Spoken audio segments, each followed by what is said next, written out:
Happy New Year! It's time to be well with your health. I'm Shanna. I'm Nimit. Welcome to the Adventist Healthcare and You podcast.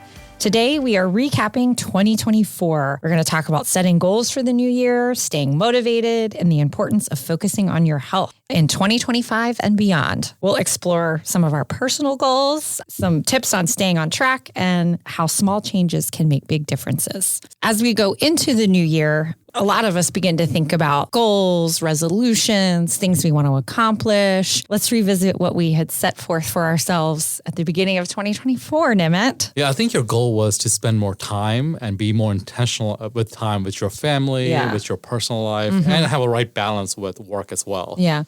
I think I got partway there. Tell me more. I think I got partway there at the beginning of the year, and then it fell off as life got a little busy. So I think I got a little bit there.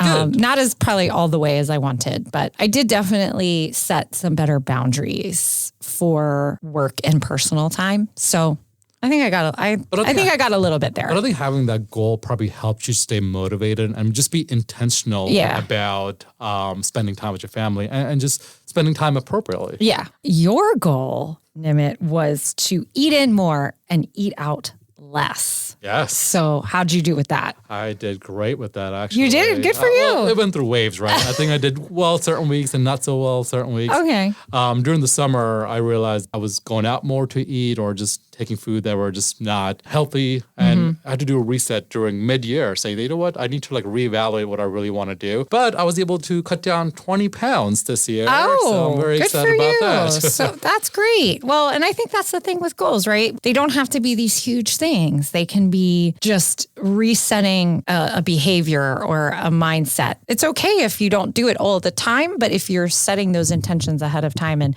you can reset throughout the year, and that's good. Yeah. I think one of the things with goals, I know in a previous podcast, Dr. Anyuko had mentioned that whenever you're setting goals, use the SMART format. So, you have to be specific about your goal.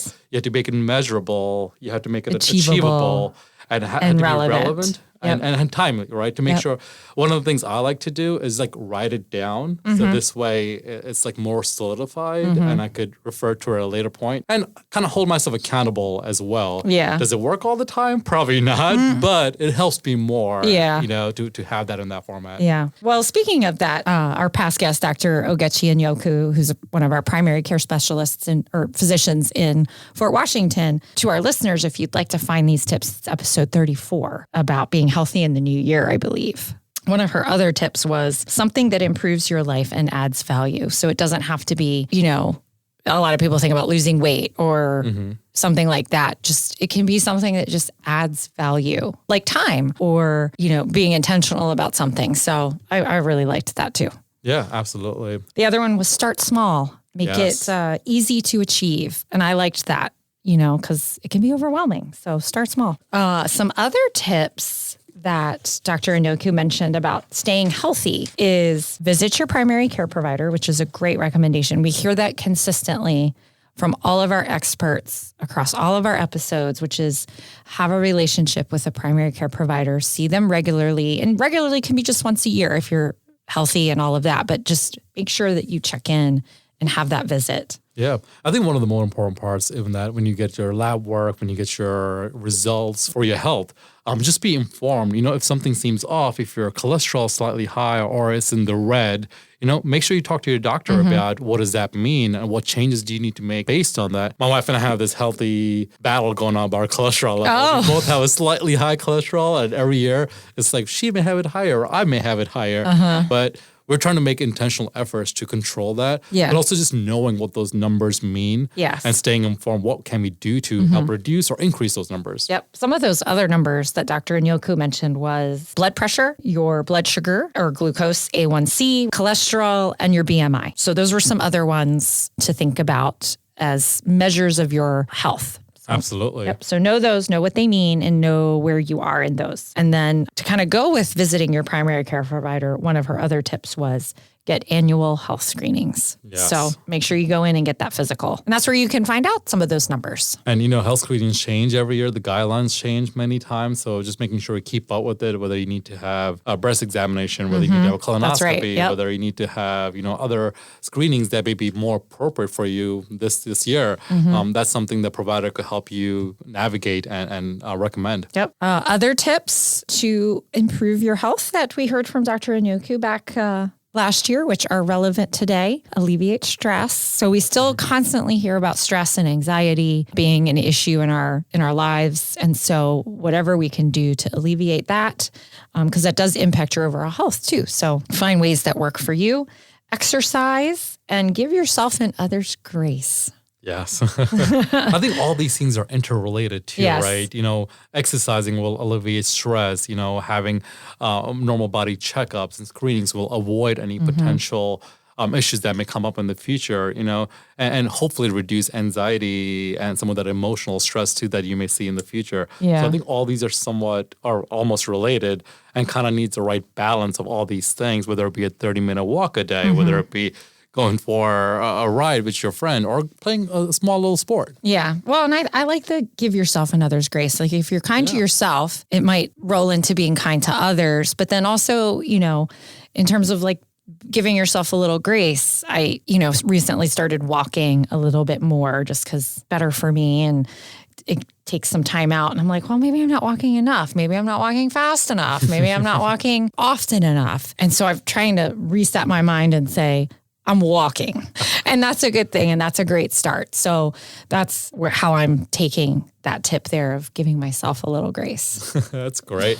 Have you thought about 2025 intentions? I'm calling them intentions instead of goals, right? I feel like that's a better word for me. Yeah, I like that. I actually stole your goal because I think it's so valuable. Yeah. Just being intentional with my time. Yeah. I think, as we're growing older, there's so many things happening in life, and just ensuring you're spending the time the right way, reducing the screen time. That's one of the goals I have, just a lot of the social media or distractions, you may want to call it. I'm just trying to reduce that a little bit and just be more intentional with family and work and more valuable things that are part of my life. Yeah, I like that. I think for me, I want to be more, as I get a little older, my body is changing. And so I want to be kinder to myself and to what is happening as I'm aging or getting a little older. And it just seems to be coming on a lot quicker than I thought it would.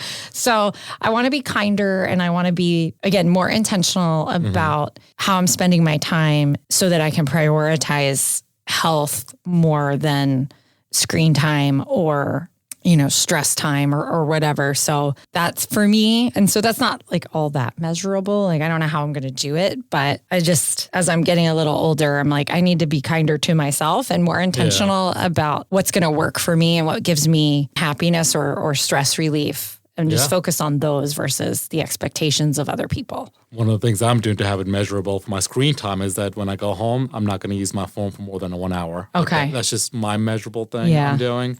And I think hopefully just keeping that accountability for myself is going to be helpful.